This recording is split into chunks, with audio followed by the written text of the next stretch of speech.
kepada yang persilakan.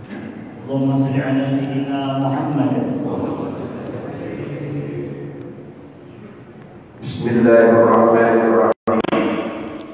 Assalamualaikum warahmatullahi wabarakatuh. Alhamdulillah, alhamdulillahilladzi ja'ala Ramadan sayyidash shuhur wa farrada siyamahu wa dha'afa li shaimihil ujur.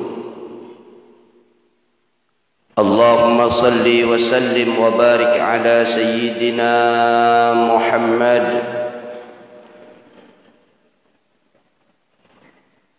ashrafi amrin wa ma'mur wa ala alihi wa ashabihi wa dhurriyyatihi ajma'in ila yaumin nusyur. Amma ba'du. Para jamaah dan segenap pengurus Masjid Al-Hijrah yang selalu memakmurkan masjid ini dan mengurus masjid ini, semuanya mudah-mudahan berkah bulan yang mulia ini selalu mendapatkan kemuliaan dari Allah. Mudah-mudahan hidup mulia dunia sampai kehidupan di negeri akhirat. Amin. Allahumma amin. Kaum muslimin dimanapun yang berkesempatan ikut mendengarkan atau yang turut menyaksikan pengajian ini meskipun dari kejauhan, kami doakan mudahan dapat percikan kebaikan, menambahnya keberkahan yang datang dari Allah Subhanahu wa taala. Amin. Allahumma amin. Alhamdulillah, pada saat ini kita dipertemukan Allah di majelis yang mulia, satu majelis yang sangat dicintai oleh Allah, sangat disukai Rasulullah, dan dihadiri oleh para malaikatnya Allah, yaitu majelis-majelis zikir, majelis-majelis ilmu pengajian seperti saat ini. Apalagi hal ini terjadi ketika kita lakukan di bulan suci Ramadan. Tentulah kebaikannya berlipat-lipat ganda daripada bulan-bulan biasanya. Man hadara majlisal ilmi fi Ramadan, siapa yang hadir di majelis ilmu di bulan suci Ramadan, maka a'tahullahu, kataballahu ta'ala lahu, dituliskan oleh Allah baginya itu, bikulli qadamin, dari setiap langkahnya, ibadata sanatin, bernilai 1 tahun ibadah. Wa yakunu ma'i tahtal arsy, dia akan bersamaku nanti di naungan arasy-Nya Allah Subhanahu wa taala. Berarti akan berada di tempat yang mulia bersama rombongan Rasulullah sallallahu alaihi wasallam. Nah, ini kita jadi Ramadan ini rajin duduk di majelis pengajian. Bahkan di beberapa tempat itu justru mereka tambah daripada bulan-bulan biasanya. Ada salah satu kantor Dispenda di belakang kantor wali kota itu. Di situ pengajiannya biasanya hari Kamis saja, Johor. Setiap Johor hari Kamis. Yang sering mengisi pengajian adalah akhina fillah Ustadz Jaini, Guru Ahmad Jaini. Nah, kadang-kadang juga saya setiap Kamis. Tapi Ramadan ini ditambah lagi 2 kali seminggu, hari Selasa dan hari Kamis. Untuk apa? Mengambil keberkahan ini. Kalau al-hijrah ditambah juga porsinya setiap subuh. Ulun terkena yang ke-9. Alhamdulillah, rindu juga nak mendapat luan jemaah al-hijrah. Ya kan? Kayak galib mana? Ada jarah. Oh, sehat aja lah. Kalau itu asa gair-gair juga lawas kada kesini ini kan. Mudahan panjang umur lah, seberatan lah. Inggih. Allahu Akbar. Rindu juga ya Allah. Alhamdulillah. Kenapa? Karena untuk menutupi kurangnya, pendeknya umur kita nih. Kita ini umur umat Nabi Muhammad ini pendek-pendek, baina sittin wa sab'in, 60 70. Kalau lebih itu sudah bonus luar biasa. Dikatakan Nabi umur umat itu baina sittin wa sab'in, 60 70. Tidak seperti umat-umat dulu. Dawa-dawa, panjang-panjang umur umat mereka itu. Bermain di angka tus-tusan. 500, 700, 800. Kita ini jarang sudah. Nah, mereka kesempatan beribadah begitu panjang. Nah, kita umat Nabi Muhammad ini syukur alhamdulillah ada fasilitas-fasilitas macam begini yang Allah siapkan. Maka kesempatan kita mengambil. Kalau hadir di majelis ilmu, setiap langkahnya di Ramadan ini dinilai sebagai 1 tahun ibadah, maka semakin jauh mendatangi majelis ini, tentulah kebaikannya pun semakin banyak. Yang sayang itu yang dekat. Berarti kalau 5 langkah saja dari masjid ini, cuma 5 tahun saja. Cuman tekniknya kalau hendak ganal juga memutar ke Big Mall sana dulu ya Allah keluar. Udah. Itu cara mengakal-akali. Kita ini beribadah tuh harus pintar-pintar. Ya kan? Harus pintar-pintar.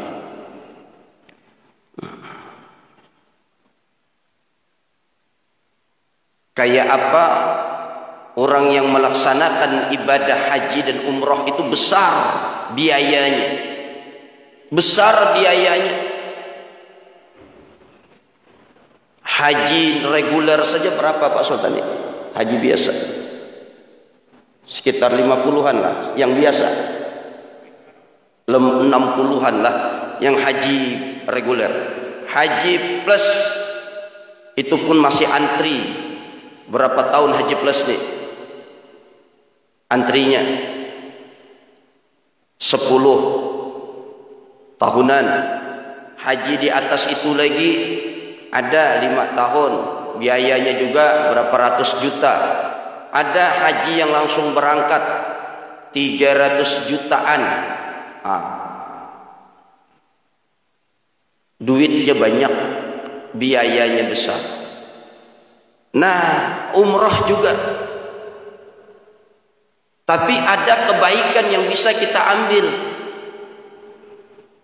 Siapa kata Nabi yang salat subuh berjamaah, summa qa'ada yadhkurullah, kemudian dia duduk berzikir sambil ingat dengan Allah, termasuk duduk di majelis pengajian, mendengarkan kajian-kajian yang mengingatkan kita dengan Allah, itu pun majelis zikir kepada Allah juga.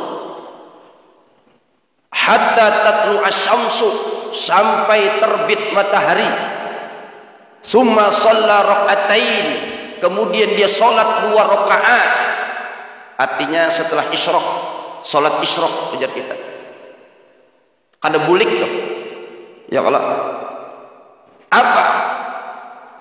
Maka bagi dia kata Nabi, kahajjatin wa umratin tamatin.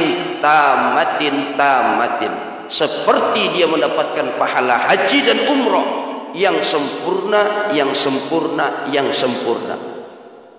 3 kali Nabi itu mengatakan kalimat sempurna.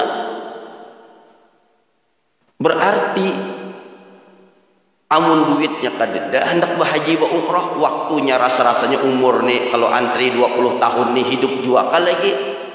Nah, caranya banyak duduk ke pengajian, sholat subuh berjamaah, kemudian kaina sampai waktu terbit matahari, sholat isyraq, maka pahalanya sudah menyamai haji dan umrah yang sempurna, yang sempurna, yang sempurna.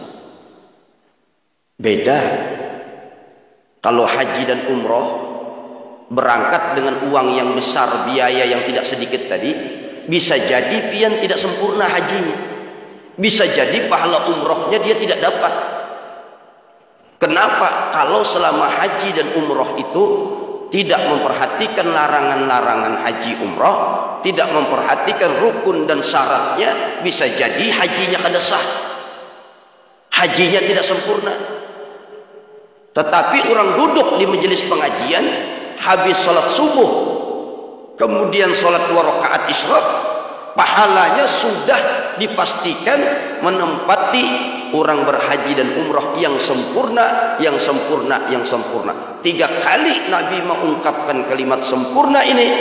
Ulama berpendapat bahwa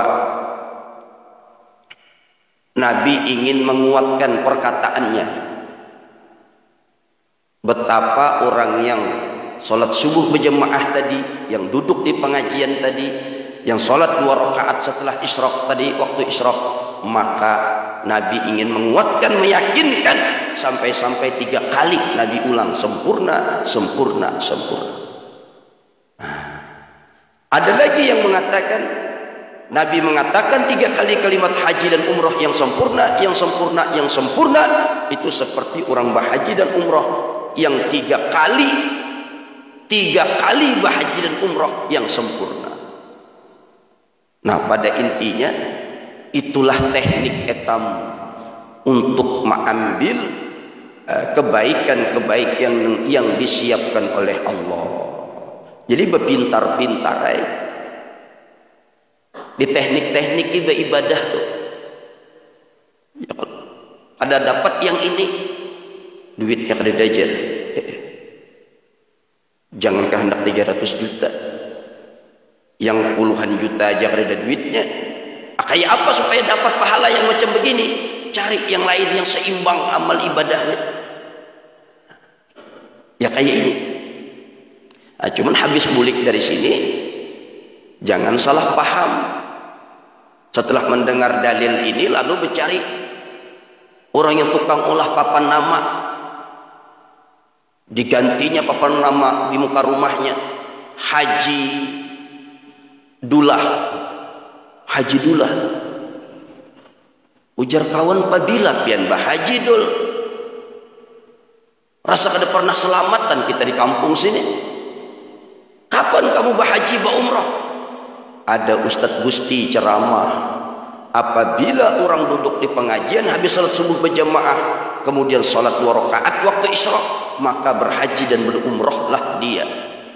Nah, diprotes orang nih, maksudnya itu pahalanya menempati orang berhaji dan umrah. Kalau papan nama di muka rumah tuh kada kawapian anda kihah dan hajah. Legalitasnya memang harus berangkat pian. Tapi seandainya pian meninggal, di akhirat pian dapat pahala haji dan umrah, jangan takajud, jangan kaget. Malaikat rasa tidak pernah aku berhaji dan umrah, ini pahala bukan untuk saya nggak pernah haji umrah. Salah alamat kalau pian nih, dipadahkannya malaikat salah alamat. Mana bisa malaikat itu tersalah? Ya, karena pian pernah duduk di pengajian seperti ini setelah subuh, itu pahala pian dapatkan. Nah, ya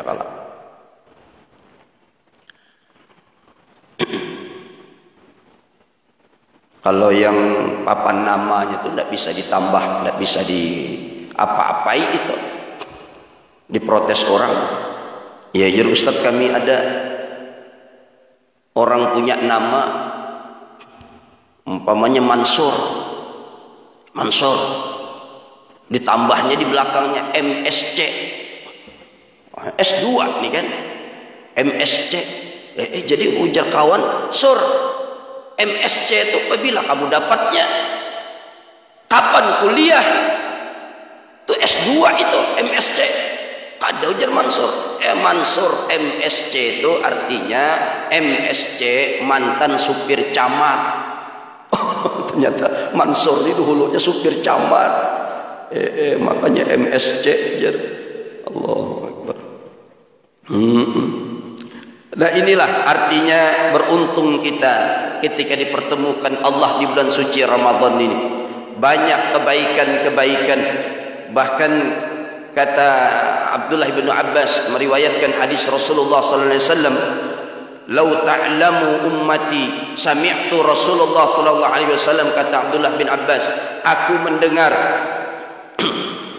daripada Rasulullah sallallahu alaihi wasallam yaqulu, beliau bersabda, "Lau ta'lamu ummati ma fi Ramadan," seandainya mengetahui umatku itu apa keistimewaan di bulan suci Ramadan, la tamannau, niscaya mereka mencita-cita, an takuna sanatu kulluha Ramadan, agar setahunan itu menjadi bulan suci Ramadan. Rasanya tuh ada mau berganti lagi, pengen Ramadan aja terus. Kenapa? Karena li'annal hasanata fihi mujtami'ah, sesungguhnya segala kebaikan di Ramadan itu dikumpulkan oleh Allah, terhimpun di bulan suci Ramadan ini.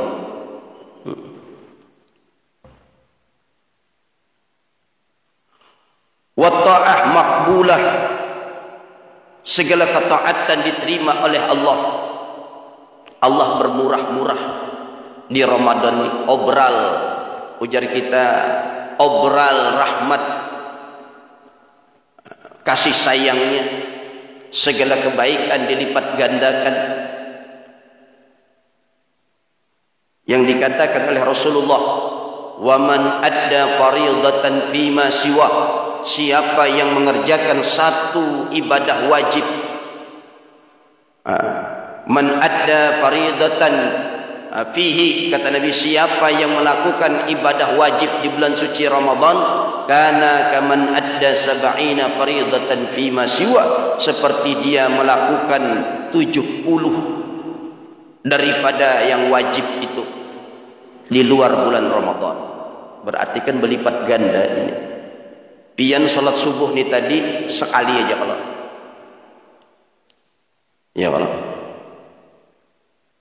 Lipat gandanya ini seperti pian mengerjakan 70 salat subuh di waktu yang lain di luar Ramadan. Kalau pian di bulan biasa sekali salat subuh ya sekali aja ganjarannya. Di Ramadan ini sab'ina faridatan, dilipat gandakan 70 yang wajib. Jadi kalau etam salat subuh 10 hari Ramadan itu ikut terus, berarti seperti 700 kali salat subuh. 10 kali 70. Kalau 20 hari ikut salat subuh, sama dengannya 700 tambah 700, 1400 kali salat subuh. Sama dengan 1200, ya kan? 1400 hari. Kalau 30 hari ikut salat subuh Ramadan, berarti 2100 kali sembahyang subuh, alias 2100 hari. Berapa tahunkah itu? Kita hitung lagi. Kalau setahun 360 hari, nah berarti kalau 10 tahun 3600 hari. Kebanyakan. Berarti kalau 2100 kurang lebih 6 tahun. Ayo, dapat 6 tahun sembahyang subuh. Allah Tapi jangan juga habis Ramadan kada muncul lagi, ada sembahyang subuh lagi. Ujar kawan nih, kenapa nih akhir-akhirnya habis Ramadan kada sembahyang subuh lagi? Ujar Ustadz semalam, Ustadz pulang salah nih nek. Apabila sembahyang subuh sekali di Ramadan itu dapat 70. Aku sebulanan sembahyang subuh 2100 hari sembahyang subuh, 2100 hari sembahyang subuh. Jadi aku ini ada tabunganku sampai 6 tahun ke depan kada apa-apa lagi. Nah ini beleng-beleng. Orang kada pintar mengali macam begini nih. Satu kali pian meninggalkan waktu sholat berapa ratus tahun juga ganjarannya. Kada menutup. Ini maksudnya supaya kita ini semangat, motivasi kita, apalagi di Ramadan ini. Bukan berarti fasilitas ini kita ambil habis Ramadan nanti kada lagi meninggalkan ibadah tersebut, tidak. Nah ini kebaikan Ramadan.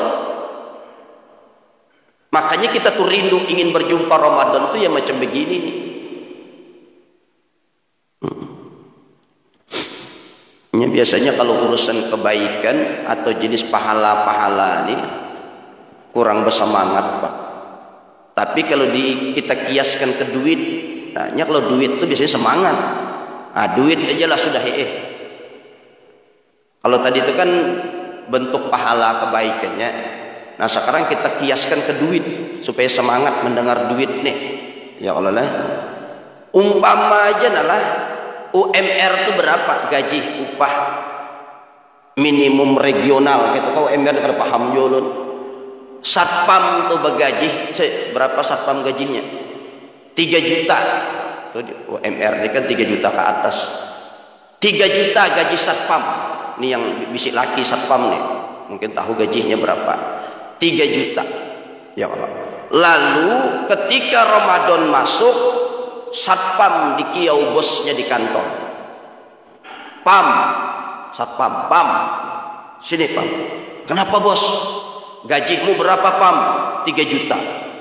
Nah ujar bos atasan di kantor, berhubung Ramadan ini datang, jadi satpamnya gajimu ini kami lipat gandakan 70 kali lipat. Pulang satpam tadi ke rumah. Tok tok tok, assalamualaikum, waalaikumsalam. Bang, kenapa pulang? Enggak, kata si satpam. Tadi ulun dipanggil bos abang, dipecat ke bang. Kada. Ujar bos, gaji abang berapa deh? 3 juta bang. Kata bos di kantor, berhubung Ramadan ini masuk, gaji abang yang 3 juta ini dikalikan 70. Senang deh. Hujan nang bini. Kalau macam begitu berapa deh? 210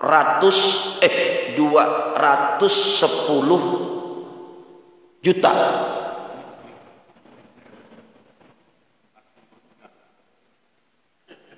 Nah, biasanya per lapar nih bisa dihitung. 3 juta kali 70, 210 juta.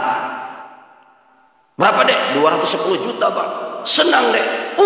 Hujan nang bini. Kalau macam begini bang, kalau bisa Ramadan aja terus. Nah ya kalau berarti ada korelasi, ada benang merahnya dengan yang disebutkan Nabi tadi. Lau ta'lamu ummati ma fi Ramadan, seandainya umatku itu tahu apa keistimewaan Ramadan, la tamannau an takuna sanatu, niscaya mereka mencita-cita agar setahunan itu kulluha Ramadan, seluruhnya Ramadan aja. Nah kayak bininya tadi. Kalau tahu macam begini bang, Ramadan aja terus. Siapa yang kada senang? Ada duit 210 juta tiap bulannya satpam.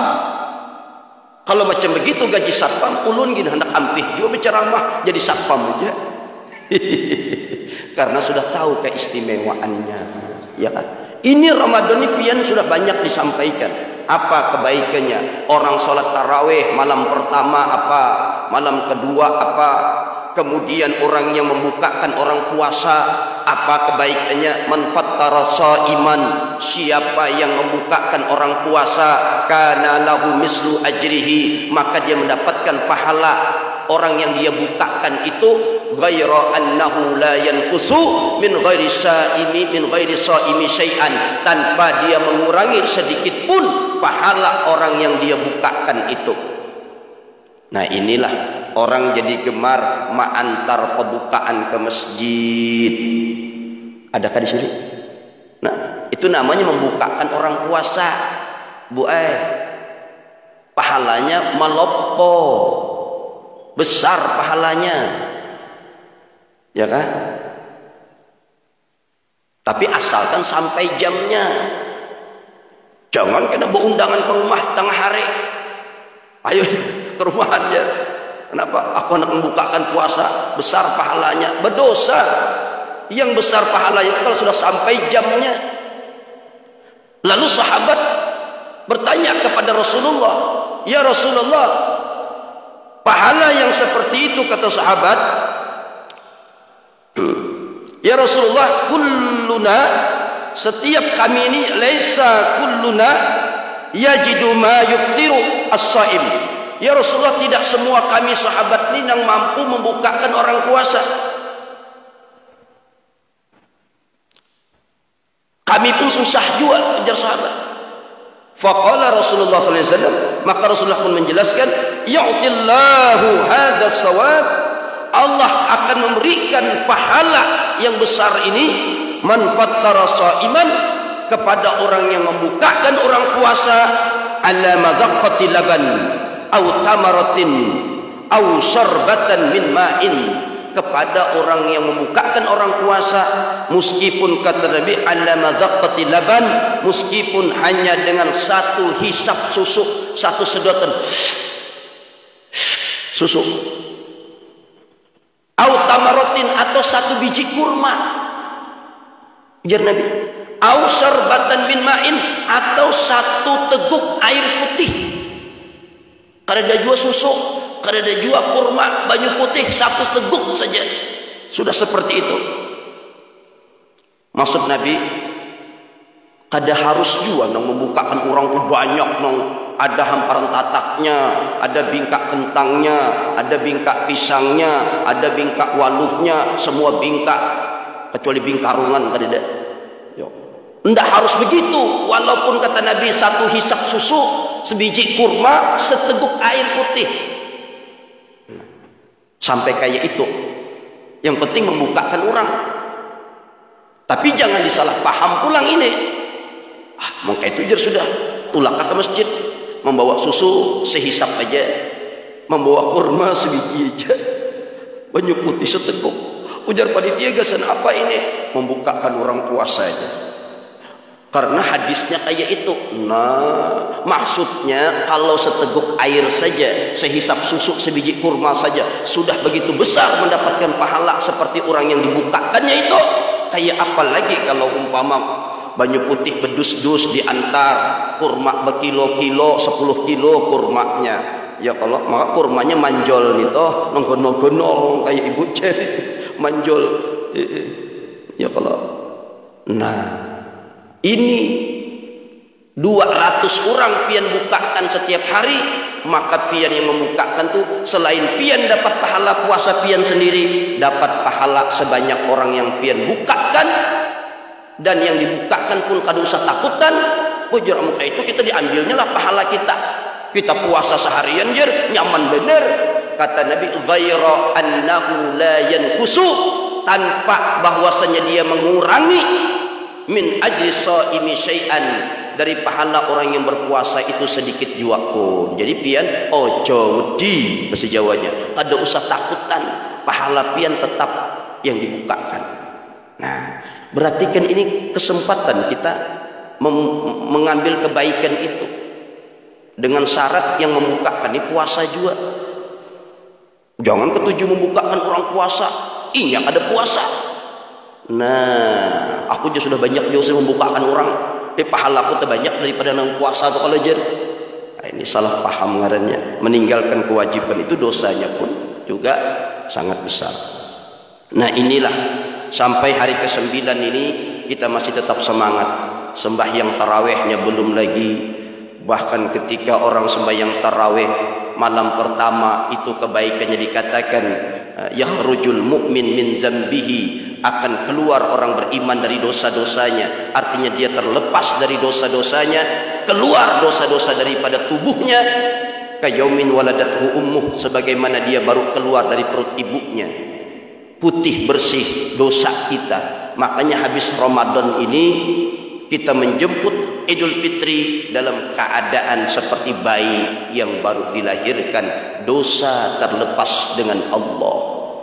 Tapi dosa dengan Allah, amun dosa sesama manusia kada kawat hapus lagi. Yang pernah mengambil helm orang, yang pernah mengambil sandal orang, tak hapus saya kalau dengan puasa. Kada bisa. Bulikkan dulu helm orang kok.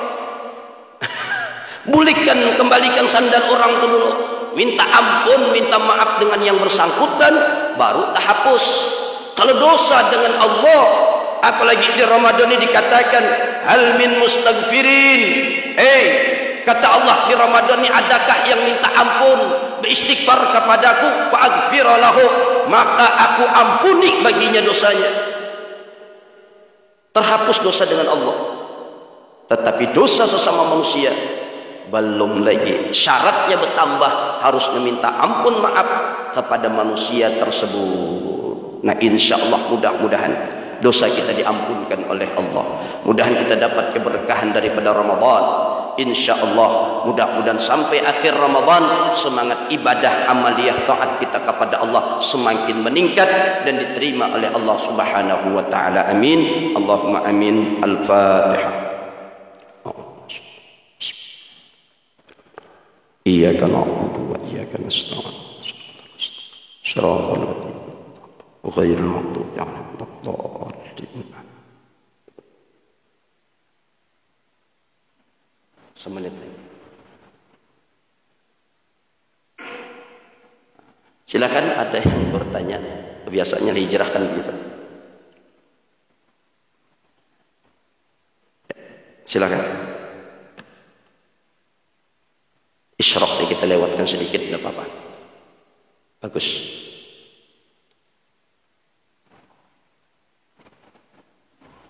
Assalamualaikum warahmatullahi wabarakatuh. Waalaikumsalam warahmatullahi. Perempuan yang hadis yang mau mengatakan lebih besar sholat di rumah gitu. Lebih besar pahalanya sholat di rumah. Katanya yang ini lebih banyak di masjid gitu kan.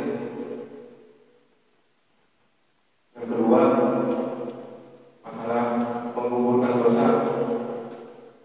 Apakah itu mesti sakit menggugurkan dosa? Bisakah Allah itu menghapuskan dosa dengan berdoa aja gitu? Sebab teman-teman bertanya, kalau sakit, waduh, ini siapa yang begawi mencari duit gitu? Bisakah Allah itu menghapuskan dosanya dengan berdoa? Itu aja dulu. Assalamualaikum warahmatullahi wabarakatuh. Ya. Alhamdulillah, yang pertama, perempuan itu afdal sholatnya di rumah apa di masjid. Dalam hal ini perempuan itu paling bagus di rumah. Paling bagus di rumah. Semakin tertutup semakin bagus. Kalau dia keluar rumah itu menimbulkan fitnah. Menimbulkan fitnah itu bagaimana? Bisa jadi dengan kecantikannya. Karena terlalu cantik, terlalu bungas. Kalau dia ke masjid tulak, lelakian tuh kasihan. Bersepeda motor banyak yang termasuk ke dalam got. Kenapa melihat inya sampai terpaling-paling? Berarti kan menimbulkan fitnah ini. Ya kan? Apatah lagi umpama datang ke masjid ini niatnya memang untuk menarik perhatian. Sengaja Bulu mata aja mungkin kalah ampun Syahrini yang anti badai ini tuh, lentik benar. Minyak harumnya nih mungkin amun berjalan tuh 100 meter tuh masih tertinggal lagi baunya. Nah, lalu lelaki ini mencium ini, lalu ada perasaan kepengen. Nah, itu namanya menimbulkan fitnah. Tapi kalau masih aman-aman saja, dia ingin mengambil kebaikan di Ramadan ini dengan ikut salat tarawih di masjid, maka kalau kita sebagai suami punya istri, kita kada boleh melarang mereka. Nah, disebutkan jangan kalian melarang istri-istri kalian untuk pergi ke masjid, itu memang ada dalilnya, selama tidak menimbulkan fitnah. Makanya kan bebinian yang bungas, cantik benar, yang hidung mancung, mata galak, kulit putih, bibir merkah merah delima, rambut panjang ikal mayang, pinggang ramping sekacak jari maling. Nah, yang mengolah lelaki itu pada karuan rasa, maka dia pakai nikob, pakai cadar itu lebih sangat dianjurkan. Nah, supaya aman. Ya Allah. Nah, tapi di Al-Hijrah ini adakah nang lelaki yang termasuk agot masuk ke dalam paret ke masjid karena melihat babinya di karpotek sini umpamanya ke masjid? Belum ada. Kalau lah berarti aman-aman saja. Jadi memang afdolnya perempuan itu di rumah. Tapi kalau tidak menimbulkan fitnah, dia ingin mengambil sholat berjamaah, pengen mengambil pahala sholat berjamaah, mengambil kebaikan bulan sholat tarawih berjamaah, tentulah kan kebaikannya berbeda. Maka kita sebagai suami yang paham tidak melarang dia untuk ikut pergi ke masjid tadi. Bisa jadi menjadi fitnah tuh kalau dia berjalan sendirian, maka keamanannya dikhawatirkan ditangkap orang di tengah jalan, dibegal orang, diculik orang. Nah, itu di rumah lebih utama. Nah, dosa tadi apa lu kada mendengar?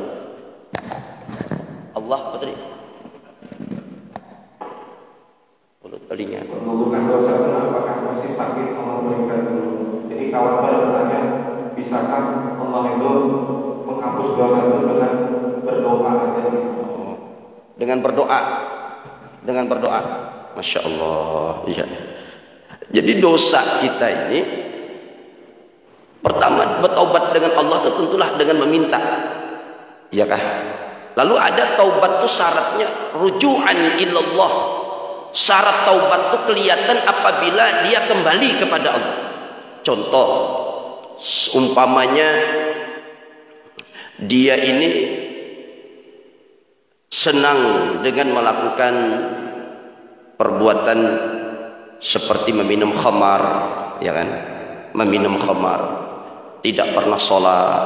Lalu ketika dia taubat, pertama minta ampun itu sudah pasti, minta ampun kepada Allah, minta ampunkan dosanya. Lalu kelihatan daripada tingkah laku orang bertobat itu rujukan ilallah, dia kembali kepada Allah. Yang tidak pernah sholat jadi sholat. Nah, ya kan? Karena termasuk orang yang berdosa apabila disebutkan oleh Imam Hasan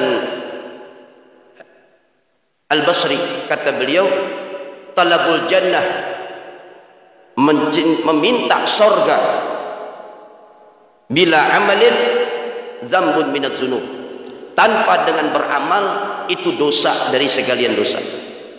Ya Allah, ulun minta sorga pian Tuhanai, bahasa kita Tuhanai, ya Allah, ulun ni minta sorga pian. Tapi sembahyang kada mau, itu namanya meminta sorga, tapi kada mau beramal, itu berdosa. Zambun minaz zunub, merupakan satu dosa daripada dosa. Jadi harus beramal. Kalau kita sudah minta taubat dengan Allah, takutan dengan nerakanya Allah, minta sorga dengan Allah, itu bagus saja. Allahumma inna nas'aluka ridhaka wal jannah wa na'udzubika min sakhatika wan nar. Ya Allah, ya Allah, kami minta ridhomu dan sorgamu dan berlindung daripada murkamu dan nerakamu. Bagus itu, minta ampun dengan Allah, meminta nikmat dengan Allah, tetapi harus dengan disertai usaha kita, yaitu beramal. Termasuk dosa tadi, minta ampun dengan Allah dosa kita, tapi kita kada mau meninggalkan dosa itu, ada kawan. Jadi syaratnya tinggalkan dosa itu, minta ampun dengan Allah, lalu kita lakukan dosa, Andai kata kada pernah sholat tadi, sholat kita setelahnya. Dan tentu kewajiban kita untuk mengkodok sholat itu masih berlaku. Masih berlaku. Berapa tahun kita kada pernah sholat dulu zaman jahiliyah. Ya kan? Zaman jahiliyah wajar kawan ulun. Kada pernah mencium sajadah sama sekali. Umpama dari umur 15 sampai umur 40, berarti kan 25 tahun tuh kada pernah sembahyang. Dikodok umur 40 hanya sadar kan? Bisa jadi begitu.